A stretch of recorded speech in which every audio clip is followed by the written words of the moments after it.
I'm Margot Politis. Welcome to Study English IELTS preparation. Today we're going to focus on word form groups, noun, verb and preposition phrases. Then we'll look at some words that can be used as both nouns and verbs, and we'll learn how to tell which is which.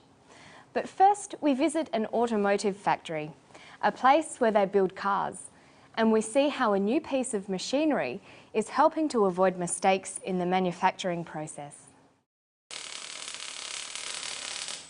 Here we have two faults which are very common in the automotive industry, where the weld has deviated from the seam here. Paint and grease are very common faults in the automotive industry, and where we've welded over the paint you can see that there's bubbles in the weld. Typically we call this porosity. At the moment, only take a sample of the cars. You're not able to test every weld in every car, and that's a major advantage of our technology. We can test every weld in every car.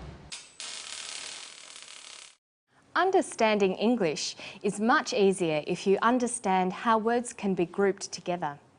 Knowing the function of a group of words can help you to follow a sequence of ideas when you're reading or listening.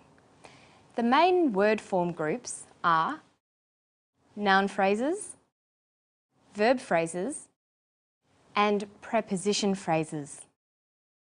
Let's begin with noun phrases. A noun phrase is made up of a determiner. That might be an article like a, an, or the. A determiner could be a number like 1, 2, or 3. Or it could be a demonstrative adjective. For example, this or those. As well as a determiner, a noun phrase can have a modifier. A modifier can be an adjective like big, green, or impressive. Or it could be a possessive like my or John's. And finally, a noun phrase must have a noun. An example of a noun phrase is the IELTS test. It has a determiner, a modifier, and a noun. Now let's take a look at a verb phrase. There are a variety of verb phrases. The simplest verb phrase is a single main verb standing alone. Other verb phrases are formed by an auxiliary verb and a main verb, or different combinations of auxiliary verbs and main verbs. For example, she finished her homework. She had finished her homework. She was required to finish her homework. She finished doing her homework. Okay, so that's noun phrases and verb phrases. There are also preposition phrases. A preposition phrase begins with a preposition. It could be a preposition of time, place, or direction.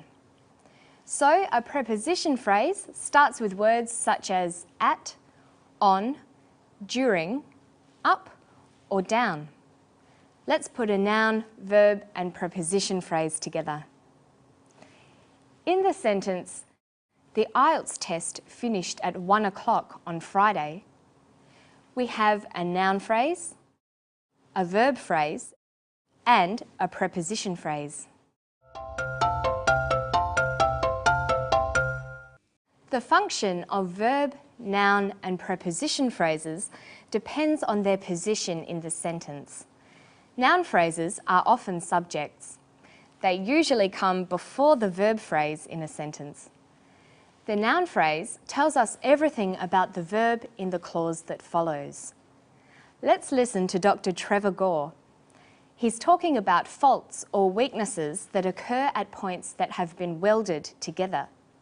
See if you can tell what is the function of the word weld.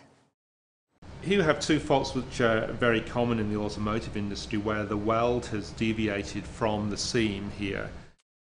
Dr. Gore says the weld has deviated from the seam. The weld is a noun phrase. It contains a determiner, the, and a noun, weld. The weld is a noun phrase that functions as the subject of this clause. It's followed by the verb phrase, has deviated, and then the preposition phrase, from the seam. Let's listen to Dr. Gore use the word weld in a different clip. What is the function of weld in this context? Paint and grease are very common faults in the automotive industry, and where we've welded over the paint you can see that there's bubbles in the weld. He says, we have welded over the paint. The subject is we. Have welded is the verb phrase. It functions as the verb of the sentence. So here, weld is used as a verb. Notice that over the paint is the preposition phrase. There's one more use of the word weld in the story. At the moment, we only take a sample of the cars. You're not able to test every weld in every car, and that's a major advantage of our technology. We can test every weld in every car. He uses weld twice. He says, with the old technology, you are not able to test every weld.